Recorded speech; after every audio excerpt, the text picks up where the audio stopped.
Hello, I'm Hickey from interest.co.nz and welcome to an interview special on the release of KPMG's Financial Institution Performance Survey. This is known in the industry as FIPS, and it's a really interesting stock take on what's happening, both from a borrower's and a lender's point of view.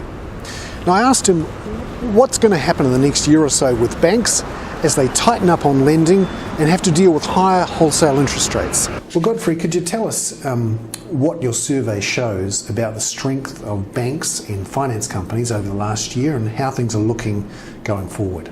The financial results through 2007 were exceptionally strong.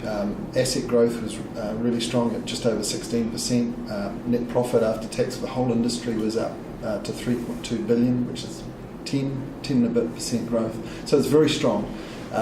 So that was the 2007 story, but we've come into 2008 and having sort of had this all decade with pretty benign credit conditions, we've come into 2008 and we've got a new situation entirely with real funding pressure for the banking industry as a result of the global credit crunch. So what effect is that going to have for people who are looking to take out loans? If you're a borrower now, you're faced with higher rates and quite substantially higher rates.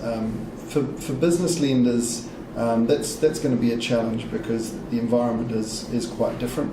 Banks are obviously very competitive, but they're all faced with quite a significant ratcheting up in terms of their cost of funds. So the cost of the bank's borrowing, the amount demanded by overseas investors to place their money into New Zealand has gone up markedly. So even for banks with AA or AA credit ratings, you're looking now at well over 1% in terms of additional interest that they need to recover.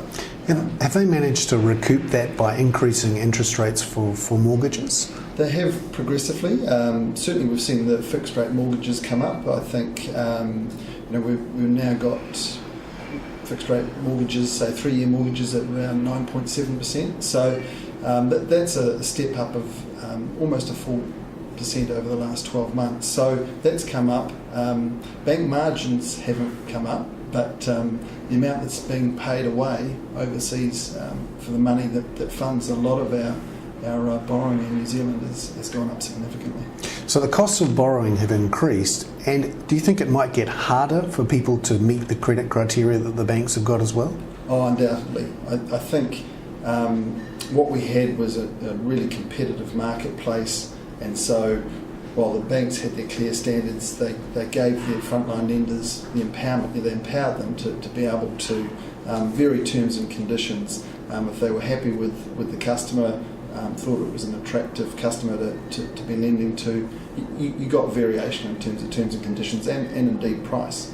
We're not going to see anything like the amount of that variation. The terms and conditions are the terms and conditions going forward, and if you're a new customer, you're going to have to work an awful lot harder to convince a bank that you're creditworthy. Mm-hmm. Now, we've seen a lot of action in the finance company sector in the last year or so. How is that playing out this year with access to credit from finance companies and what the banks are doing in that space as well? We're certainly seeing just a continuation of what we had at the end of last year. Really, finance companies are finding it pretty hard work. Post the collapse of capital merchant finance, we really haven't seen the bounce back in terms of the debenture market.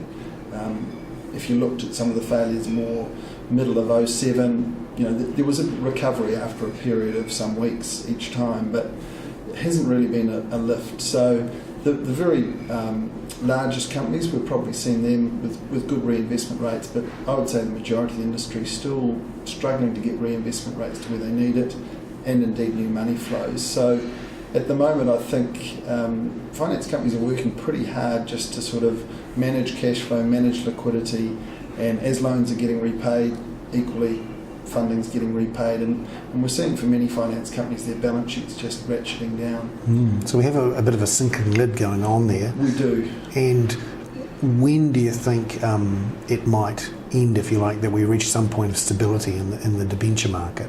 Well, I actually don't think we're going to get stability as such till we get in a realignment of interest rates. So, and the difficulty with that is, as we've discussed, the offshore funding pressures are going to keep interest rates up, certainly in terms of fixed rates.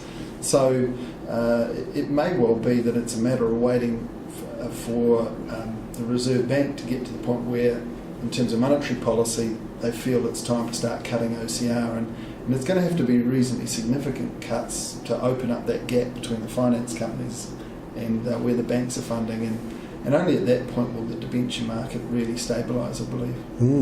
Because there is a good argument to say the finance companies should actually be offering much higher interest rates than they are now. There's not much of a gap between them and the banks at the moment. Do you think they will be forced to increase their rates to 11, 12% or so? I absolutely do. Given where rates are at the moment, I mean, you've got ASB with term deposit rates at 9% out to 2 years, and so if you start with that as your base and then step back from there, you'd have to say that that's putting a lot of pressure on finance companies in terms of where the rate should be. So they will continue to push out. I think for perception reasons, if nothing else, the finance companies don't want to move out that quickly. But there will be that realignment, and it is going to take time.